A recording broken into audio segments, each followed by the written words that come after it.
जी क्या नाम है आपका? मेरा नाम एडवोकेट फरहान अंसारी है। फरहान अंसारी साहब, प्राइम अस्पताल की दुर्घटना में आप तमाम जितने यहाँ लोग खड़े हैं, काफ़ी बड़ी भूमिका रही आप लोगों की। सबसे पहले तो आप बताइए कि प्राइम अस्पताल की दुर्घटना स्थल पर आप सबसे पहले आप लोग पहुँचे थे, कैसे पहुँचे, कैसे ये संभव हो पाया? जी, मैं सहरी के लिए मैं हमेशा सहरी करके सोता हूँ, जैसे कि नमाज़ वगैरह पढ़ के। तो मैं जागा हुआ था, तो मैं आवाज़ एक लेडीज़ की सुना, खिड़की से आ रही थी कि आग लग गई, बचाओ बचाओ। तो मेरे भाई ने आके मेरे को बताया कि देख उधर धुआं निकल रहा, आग लग गई।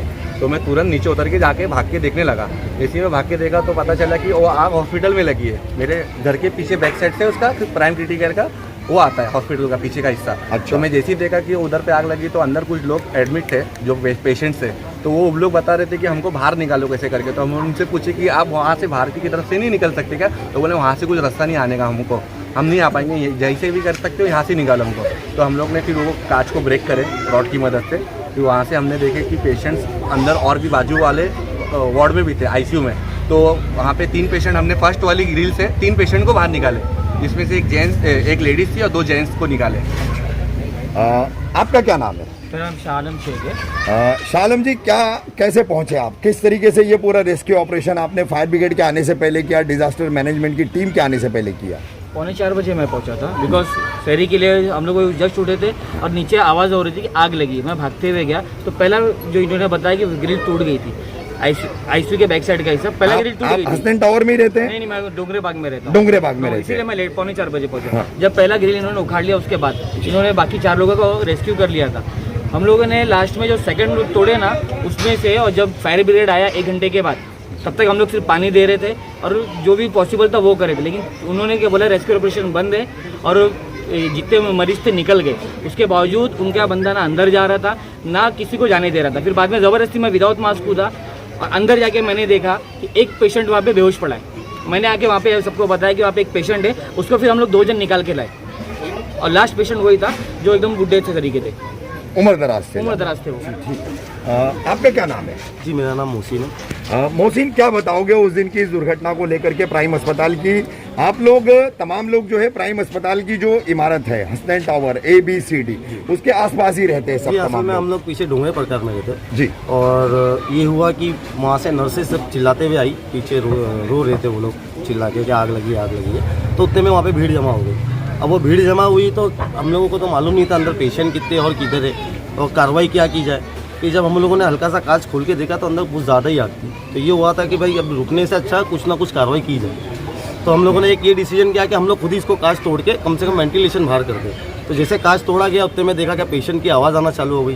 तो अब इतना स्लो था या इतना ये था, फायर ब्रिगेड वहाँ पहुँची नहीं थी या कुछ हो नहीं रहा था।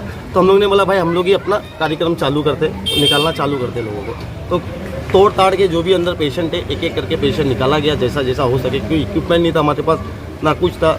अंदर जाने से सांस भी फूल रही थी, पर जैसा तैसा जो हो सका हम लोगों ने अंदर घुस के वहाँ से एक एक पेशेंट को बाहर निकाला। काफी धुआं भी था अंदर? धुआं बहुत सारा था, ऐसा था कि रफीक भाई हम लोग 2-3 सेकंड के लिए भी नहीं रुक सकते थे। अच्छा, मगर उसके बावजूद इस काम को अंजाम दिया। ऐसा हो गया था अंदर से खाली आवाज़ें आ रही थी। हाँ। पेशेंट की क्या बचाओ बचाओ, कोई खाली करारने की आवाज़ आ रही थी और वेंटिलेटर के पेशेंट थे। और ये भी था कि भाई अंदर से पेशेंट वेंटिलेटर वाले सब क्रिटिकल है। अब अंदर क्या पेशेंट है क्या है नहीं, उनको निकालो तो क्या होगा, कुछ नर्स की ज़रूरत है, डॉक्टर की ज़रूरत है, पर ये हुआ क्या निकालना ज़रूरी समझ हमने अंदर से। मैं मतलब समझता हूँ कि जितने रेस्क्यू ऑपरेशन में मकामी लोग, युवक जितने शामिल थे, उनमें से ज़्यादातर अहम लोगों से बातचीत मैं कर चुका हूँ।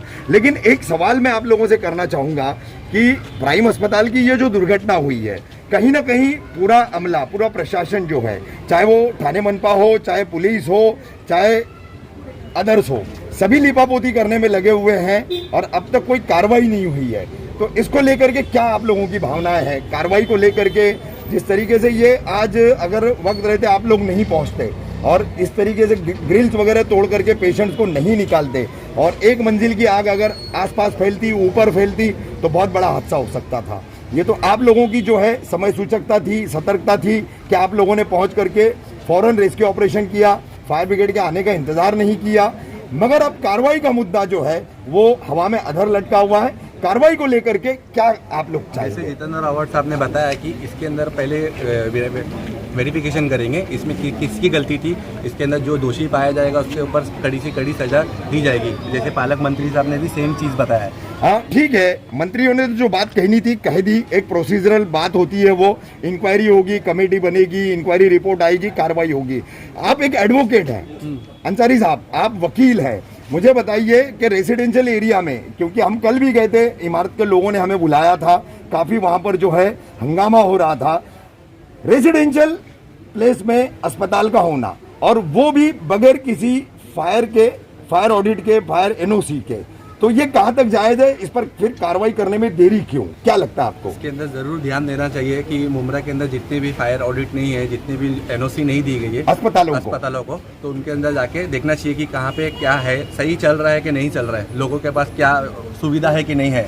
असल में रफीक भाई ऐसा होता है कि कोई भी अगर एक पब्लिक के लिए कोई चीज़ खुलती है तो सबसे पहले उसके एनओसी लेनी पड़ती है हर किसी से, फायर ब्रिगेड वालों से और बाकी लोगों से, या यहाँ पे म्यूनसिपैलिटी वालों से। तो जब वहाँ पे ऐसा कुछ उपलब्ध नहीं था तो ये लोगों ने कैसा उसको पास किया और किस तरह से वो हॉस्पिटल अभी तक चल रहा था। और आपने एक सवाल भी उठाया था, मैंने आपका एक देखा था वीडियो कि आपने सवाल पूछा था लोगों से कि ये हर साल ये इनको लाइसेंस रिन्यू करके दिया जाता है। बिल्कुल, तो ये कहीं ना कहीं तो अंदर से कुछ तो प्रॉब्लम होगी ना, तो वो रिन्यू कैसे हो रहा उनका लाइसेंस? कुछ तो सेटिंग है। बराबर। तो इसके ऊपर एक मिनट पहली बात है ना, वहाँ पे मौत है ना, आग से नहीं हुई। एक मिनट, आप एग्जिट और एंट्री के बारे में कुछ कह रहे थे, क्या कह रहे थे आप? मैं कह रहा था कि पहले तो आप अपना परिचय दीजिए। मेरा नाम फैज आलम शेख है। फैज भाई, ठीक है, हाँ, यहीं रहते हैं रशीद कंपाउंड? हाँ, मैं वहीं रहता हूँ जी, ठीक है, कहिए क्या कहना चाह रहे थे? मैं बोल रहा था कि जिस टाइम हम लोग पहुँचे ना, सबसे बड़ी बात जो सबसे ज़्यादा मेरे को प्रॉब्लम है कि हमारी जो फायर सेफ्टी थी उनके पास कुछ भी नहीं था। कुछ भी नहीं था। उनकी मशीनें बंद पड़ी थी, उसके लिए कौन बोलेगा?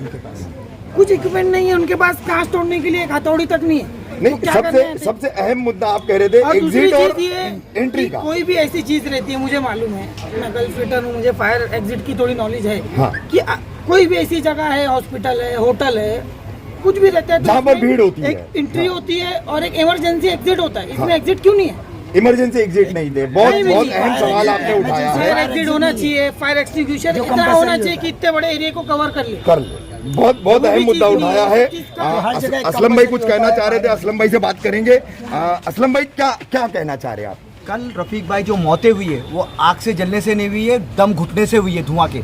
और धुआं को वेंटिलेशन एक भी सिस्टम वहाँ पर नहीं था कि धुआं अगर बाहर रहता तो ये छेव की जाने बच सकती थी।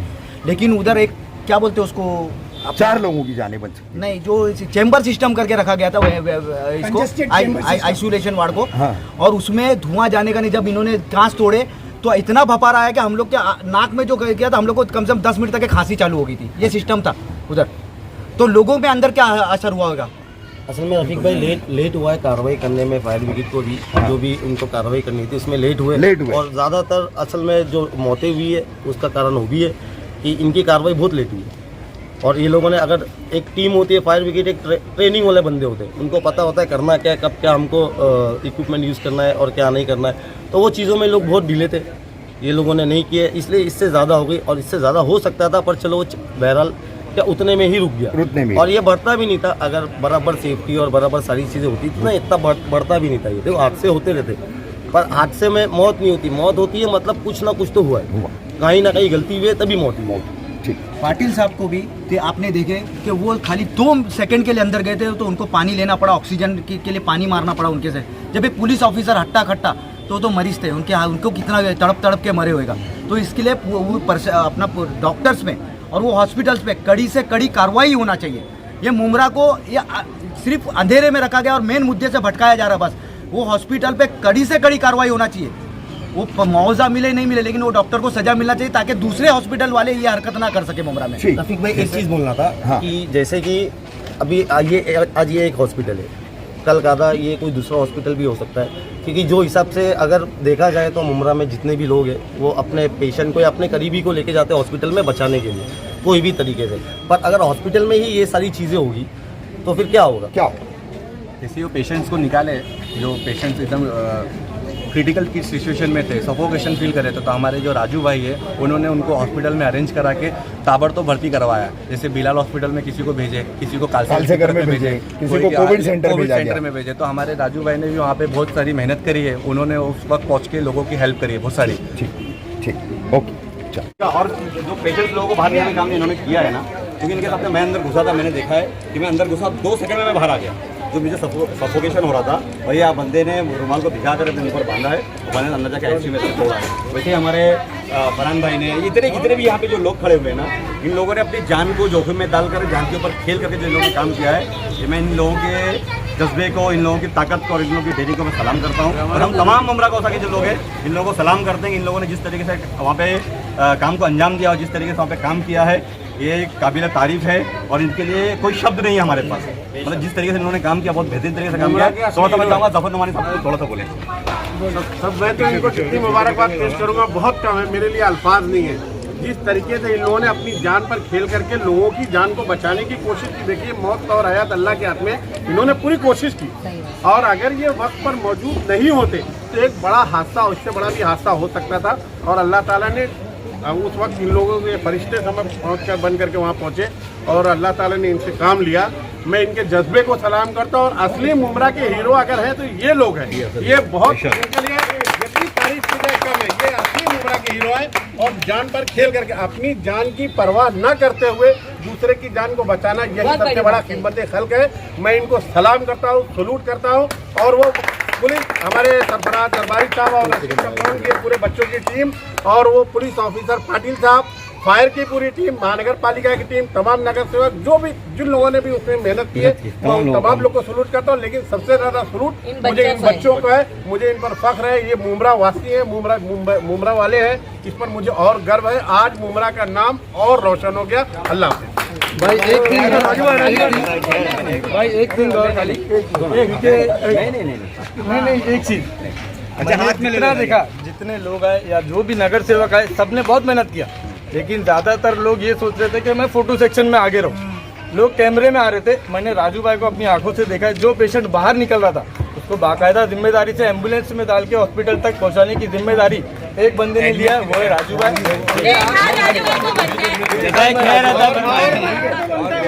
ये चीज मैं अप्रिशिएट करता हूँ। उनके काम वो है जो दिखावा नहीं है। और अच्छे काम की सराहना होनी चाहिए। और राजू भाई ने पहल की। मैं राजू भाई को भी बहुत बहुत मुबारकबाद देता हूँ पूरे मुमरा को की जाने। सर मैं एक बात कहना चाहता हूँ, पूरे शहर में इनका सत्कार होना चाहिए।